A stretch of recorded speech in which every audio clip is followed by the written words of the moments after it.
ఆయన ఉన్న ఆఫీసులన్నీ ఎత్తుకపోయిండట్టు.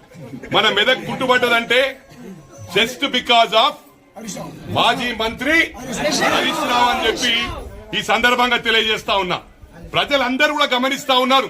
అందుకే ఎంత మంది లీడర్లను కొనుగోలు చేసినా ఎన్నికల్లో సర్పంచ్లను ఎంపీటీసీలను మొత్తం అంతా కొనేసిండ్రు. కానీ ప్రజలు మా వైపుండి ప్రజలు మా కొడుకును గెలిపించిండ్రు. మా కంఠంలో ఊపిరుండే వరకు మెదక్ను మర్చిపోం. ఎన్నికలప్పుడు వచ్చి మేము ఇది చేస్తాం అది చేస్తాం అనేటోళ్ళం కాదు. ఎన్నికలు అయిపోయిన తర్వాత కూడా రోహిత్ డాక్టర్ మైనంపల్లి రోహిత్ గెలిచిన తర్వాత కూడా ప్రతి డివిజన్ లో ప్రతి మండలంలో ఎన్నో బోర్లు వేయించినాం. ఎక్కడ కూడా పనులు ఆపలే.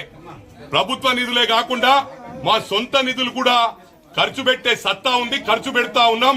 మరి రాష్ట్రంలో మా విధంగా సొంత డబ్బులు ఖర్చు పెట్టే వాళ్ళు ఎవరైనా ఉంటే చూపించమని చెప్పి హరీష్ రావుని అడుగుతా ఉన్నా. దయచేసి హరీష్ రావుకి చెప్తా ఉన్నా, మళ్ళీ వచ్చి మెదక్ ఛాలెంజ్ కట్టి, ఆ రోజు కూడా ఛాలెంజ్ ఏం కట్టిరంటే కేసీఆర్ గారు కేటీఆర్ గారు హరీష్ రావు ఏం ఛాలెంజ్ కట్టిందంటే తండ్రి కొడుకులను అసెంబ్లీలో ఎంటర్ కానీయమని చెప్పిండ్రు. నేను చెప్పినా నేను ఓడిపోయినా సర్వలే నా కొడుకును తప్పకుండా మెదక్ ప్రజలు ఆదరిస్తారు, గెలిపిస్తారని చెప్పి ప్రతి రోజు కూడా అక్కడ మల్కాజ్గిరి ఇచ్చిపెట్టి మెదక్లే నేను పర్యటన చేసిన. ప్రజలు అదే విధంగా స్పందించిండ్రు.